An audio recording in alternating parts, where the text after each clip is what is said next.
show, and we're doing Taiwan. So we're just going to start with the video. Why do I love Taiwan? I like Taiwan because everyone follows the rules. Like, you go on the subway or the escalators and everyone's gonna wait in line. When we are walking around the city, that there aren't any games anywhere. And so you end up with pockets full of rubbish. However, having said that, the streets do seem to be quite tidy in terms of there's no rubbish on the floor. When I come to Taiwan, just to throw a piece of tissue paper, I can't even find a rubbish bin. Probably like 50 meters away I will find. But Taiwan is really very clean and that amazes me. 一看网上的台北就很想它，因为我觉得台北晚上的时候就是最美丽。The nature is very beautiful too around here. There's a lot of tradition and culture. Yeah, I like about the food. It's like the little meat, little sweet. It's very nice. 我会觉得台北有很多很地道的好吃的东西。It's so cheap, and it's just the culture of like, bargaining and like, that kind of stuff that I had never done before. So I was like, I think probably one of the most Asian things I've done is go to like a night market. 走路的时候，我发现了台湾人还很热情的。如果我有一个问题，他们很快的回答我。如果我不可以找到一个地方，他陪我去那个地方。I think the people are very friendly, very open, and very respectful, which is just it makes for a nice way of living. This is my 7th time here in Taiwan, and like many people would agree that Taiwanese are really friendly. They are friendly to the point that even though they are busy, they would go all out to help you. 我觉得台湾的服务态度非常好。在大陆那边，一般都是我跟他们说谢谢，因为他们给我提供了服务。但是在这边呢，他们收了我的钱，他们跟我说谢谢。或者这边的公车司机也会跟我说谢谢。Taiwan c'est incroyable. Ich liebe Taiwan. Ich finde Taiwan sehr schön. No. Just like, I love Taiwan. But that's bad. No. How Taiwan, I love Taiwan. All right, so I made that video. Just kidding. So our group, this is Carrie, Eves, and Arizona, and Pauline, and we're going to start off with Carrie.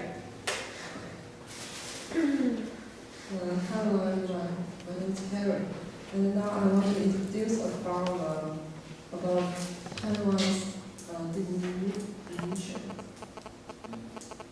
First, this is a picture of the house deep. And then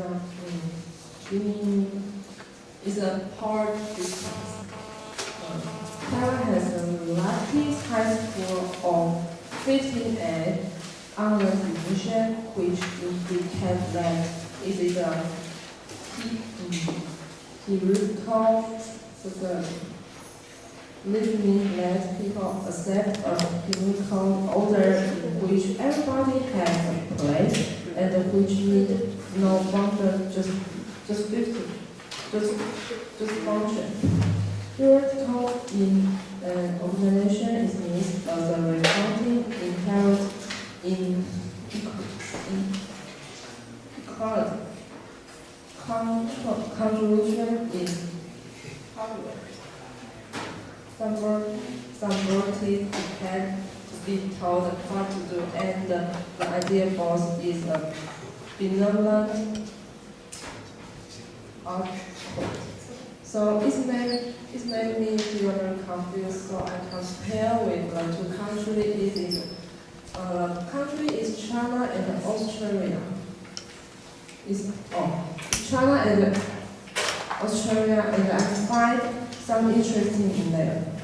I find that China's score is very close to Taiwan, and But Australia is very different. It just in a part distance, just has 11.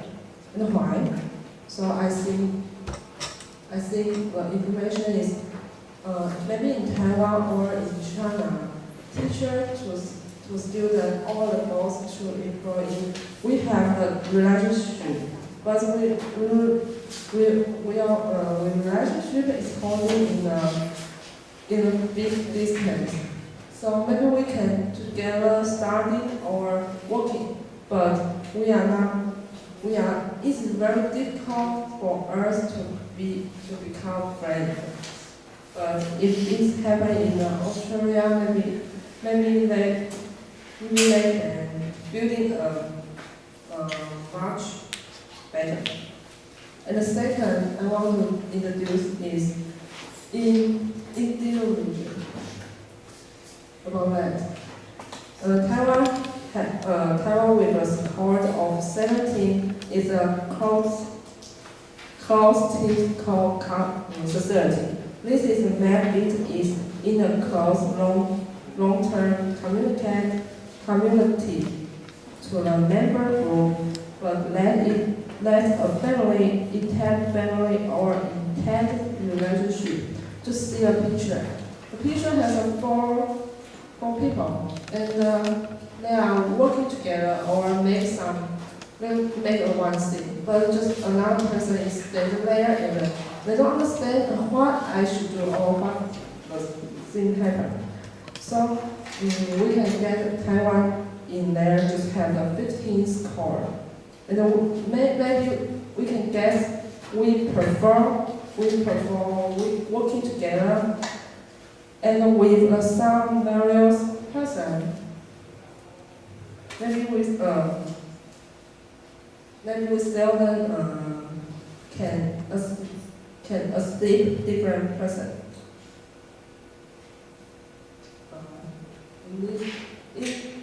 From that, we are very close to China, but Australia is very different because the score is very high.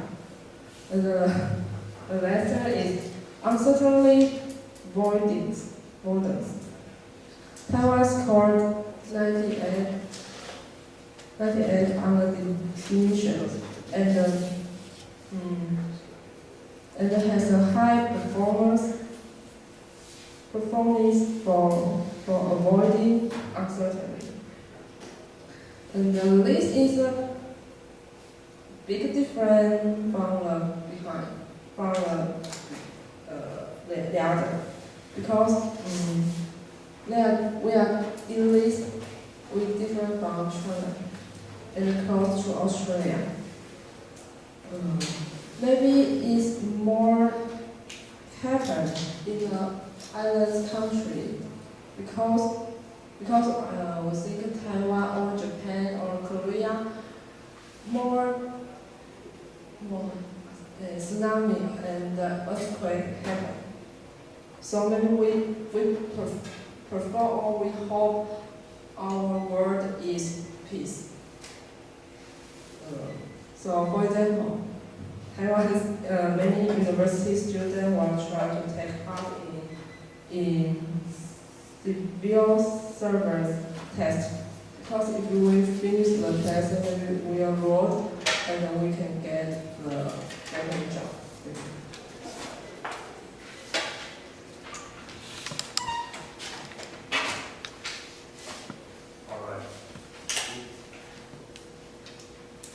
Okay. I've the topic 5 big reasons to visit that country, and well, we are all here. Maybe half of you are from Taiwan, and the other half are as long here as I am. So I try to answer this question when I go back home in my country, and I have to tell my family or my friends or my colleagues in the university what is great on Taiwan. I try to summarize it like this, and I try to come up with 5 reasons why to go to Taiwan. And yeah, if something is not correct, you just correct me. The first reason is the food.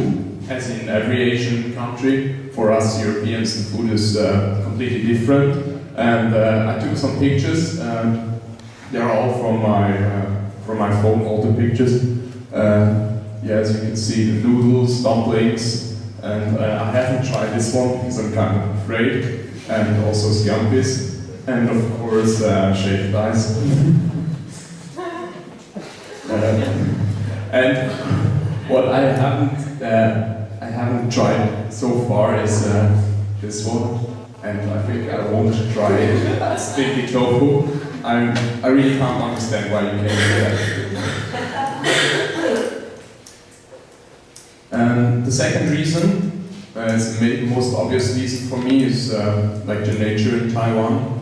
As you can see, it's a picture from the rooftop of our international dormitory, and it's just beautiful with the jungle of the forest and the sea. Then you have the big variety with, this is in Kenjing in the south, with the beautiful beaches and the sunset. And of course the landscape, which reminds me really of Central Europe, like Switzerland. This picture is very similar. It's from Karaoke, also Salmon Lake, and this one on the top, and this one is in the central of Taiwan. I can't remember the name of the mountain. The photo, look at the photo that you took. Yeah, exactly. Wow. No, it's not Alishan. It's not Alishan. I know only the name in Chinese, so I took a picture of that. Yeah, it's when you are driving from Taroko up to the hill. Exactly. What is the name? I don't know the name. Locals. No. I think it's like 3,200 meters above sea level. And we went there in October, when it was really nice, but it was cold, like 6 degrees or something. And we were there with our shirts and shorts. Okay, anyway. Then the third big reason are the people. As you can see, it's our friend from Netherlands. And we went to the night market, and especially here in the south, in Kaohsiung, where Western people or Western-looking people are not that common, and they always want to take a selfie with us or a picture. Yeah, we're kind of famous. And I tried just to compare, like, all the peoples are really friendly and helpful, even if they sometimes not able to speak English, but they try to help you. And this is more like a picture from Europe or from the Western countries. Everybody is in a hurry and just focus on their own. And the last one are pictures like from the people we met here. It's like this is our most of the international students when we went to each party, and of course the Pilot Global Seminar, and where you just can meet all these people from all over the world. Then the fourth reason is multicultural in Taiwan. Unfortunately, I was not able to visit any culture event or something like this, but if I'm coming back someday I will try to visit it. And I have the definition of culture in Taiwan. It's a mixture between Chinese, Confucianism, Buddhist, and some Taiwanese Aborigines culture, together with some small influence from Japanese culture and minor influences from American culture. So it's a big mixture between all these cultures, and it's quite interesting, yeah. The fifth reason, especially for us students who are not that rich, is the price level in Taiwan. I tried to compare some figures. I always took my country, Switzerland, which is usually one of the most expensive countries in the world, together with the Scandinavian countries. Then another country, Europe, which is not that expensive, is Spain, and with Taiwan. This is just an index, it's not about the prices, because we all have different currencies. So you can see it's like 50 compared to almost 75. So for us students it's great, like this is night in a hotel. And I have also healthcare. Well, I don't need it, but if you want to live here, it's also quite important. And most important one for us is like the food. can eat so cheap here if you compare it to other countries in Europe or my country Switzerland. Yeah, the difference maybe €1.50 to €12 something. It's quite a big difference. Okay, let's move on with Paul. So basically, since you guys are here, you should probably already know some of the stuff that you should try to avoid doing here. And you'll probably know some of it. So, we're going to talk about the Taiwanese taboos. And the first one, you guys will probably already know, is that you shouldn't put your chopsticks in your rice when you're eating, when you're just like taking a rest or something, because it will look like if you're worshiping your ancestors. Because usually here, when we go to like the temples or at home, we'll probably have like a shrine kind of, and then you will have rice there, and then you will put senses like here, and so it will look like if you're worshiping your ancestor. But I'm pretty much sure that you guys all know this, so we're going to look at a few other ones. You guys travel here, right? So if you stay at a hotel room, I don't know if you guys knock before you go into your hotel rooms. No? Maybe you stay at a hostel or something. But here, if you go to a hotel room, please knock before you go in, because you want to remind the spirits inside that you're coming in there. So next is that we usually don't open umbrellas indoors, especially black umbrellas. I don't know if it's just in Taiwan or is it also in other places. If you open it, people say that you'll probably, find something or feel something or hear something next to you under the umbrella. So, next one is at night especially, when you're walking with your friends, it probably happens a lot. If you pet someone's shoulder or their head at night, it's not such a good thing, because they say that there are 3 fires, 1 on your head, 2 on your shoulders. So if you tap on your friend's shoulder or head, you're likely to extinguish one. So if you do that, they'll probably also run into or feel or hear something.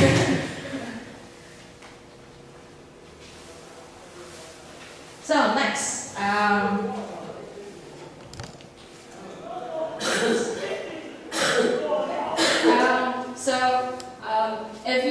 if you guys take Chinese classes, you'll probably know that 4 in Chinese is 4, and it sounds like death. I don't know if you guys know it. So, and especially hospitals and some apartment housings, they wouldn't have the 4th floor or the 14th floor because it sounds like death in Chinese. So people try to avoid using 4. It's kind of like 13 in the Western world, but here it's more because of the sound. So at night, if you go to the beach to see the moon, don't point at the moon because your ear will get bite off. Oh, last but not least, you guys, it's so sad that you guys are leaving soon. Don't leave. But if you're leaving, or if your friends, especially when they're in the hospital, or if you're giving them a birthday gift or something, please do not send them a clock as a gift, because this means that you wish them to die. So, not a good thing, or if it's an enemy, then it's okay. But just don't give your friend a clock as a gift. So, Yes, these are a few of the taboos in Taiwan, so I hope you learned something today. If not, then, well, then you've learned a lot here already. Hello, I'm going to talk about the things which you have to do to please people in this country. And the first one is to be polite, but what does it mean to be polite in Taiwan? First of all, I was really impressed by the smiling culture of Taiwanese, and it's really amazing. I think everyone already noticed. And moreover, it's like smiling doesn't really always mean that the person is like has some sympathy to you. So sometimes even in some conflicts or some tension situations, Taiwanese can smile to you, but they don't mean it. But I don't see anything bad in it. It's not like any flattery, because as I understand, Taiwanese society is like harmony oriented. So by this means they're trying to harmonize the situation and the conflict. So yes, the second one is nodding. And I mean, before coming to Taiwan, I thought that actually people bowing here, but they don't do it as in Japan or Korea. But they do it a lot, and especially when you want to show that you're interested in conversation and you're interested in what your opponent is saying, you're always nodding and always smiling, of course. And also you can accompany it with the expressions like ah, or or o, which are really widely used. Then the third one is like all of these are includes this aspect is speaking indirectly. So this is actually, I see it's like an art, because for me, initially, I mean, I used to say the things how they are, but here you usually Taiwanese try to express it not directly. So it's like you really have to have a talent to understand this and to speak in this way. Otherwise, actually, I think this has to do something with the sound itself, because when you speak directly, it sounds a bit rude, as I used to. And the fourth one is avoiding physical contact. And it's obvious that people don't really kiss on the cheeks or hug each other when they meet each other here, and it's alright. But the most striking for me was that actually people don't shake their hands here. And for example, when I just came here, I didn't know that. And I was introducing myself, and right after introduction, to conclude, I was stretching out my hand and to shake it, and the person was really getting confused, and that was awkward for me as well. So it's not common here. Also, we have to master small talks, and I really love this. I mean, it's just amazing how long Taiwanese can speak about. Not small things, but these kind of things which are not actually that important, because back to my country, if you ask, you really want to ask, but if you don't want to ask, you never will ask a person how the things are going or something. But here, it's very common, or even in Western culture, or I don't know, maybe just in English, because sometimes you're just meet a person and you're like, hello, how are you, what's up, and you just continue walking. But here, if someone asks you, he really means to hear for an answer and to hear for a question back, right? And the most interesting one is the 你吃饱了吗? Have you eaten well, the first one? And for me it was really strange, because we never ask in Russia how have you eaten these days, because it's come on, I don't care. But it's really interesting, and I really like it. And actually it's really it's very useful if you start to talk by this question. You actually can continue to talk about other things, and it's can be a long conversation. And yeah, that's what I mean. It's cult of food in Taiwan. If you like food, you will be the food brings Taiwanese together.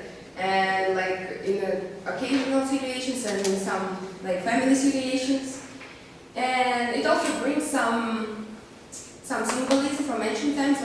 I heard that if you're eating some special kind of food during some special day, then it will bring you some luck. And eating is socializing, as I saw, then it's also a very, very great topic to discuss, like the night markets, food and shops,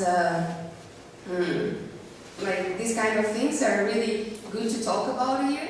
And in many organizations, I think it's almost in every organization, it's almost an obligation to go for the dinner with your colleagues once in a while.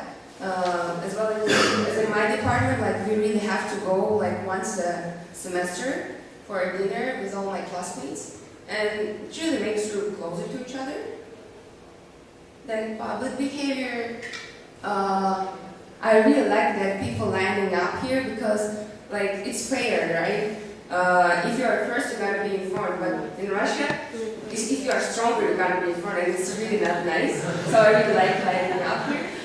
And dress modestly, what I mean is that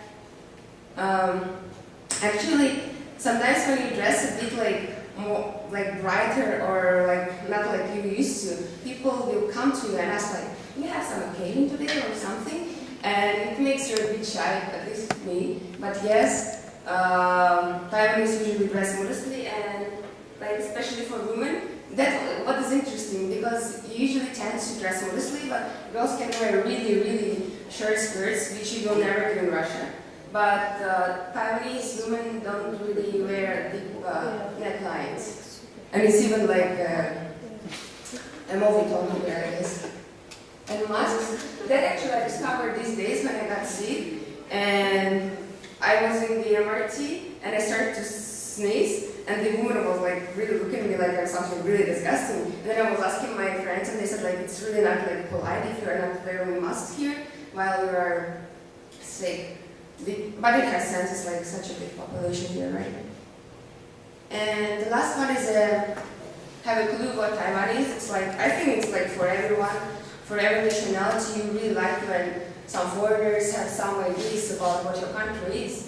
So, especially this Taiwan, since Taiwan has difficult situation in international arena, so it's very good to distinguish that Taiwan is not China, and it's also not Thailand, and you don't really call Taiwanese as Chinese, because I used to do it before I came to Taiwan. I really didn't like knew, but then I came and I was like sometimes just because I used to call Taiwanese Chinese, I was calling them Chinese, and it's really not nice, so we gotta say like it is, like they're Taiwanese. So that's all. And to conclude, Taiwan is the home for me for over 2 years, and it's an amazing place to start my life, to open the horizons and to feel pleasurable and friendly atmosphere.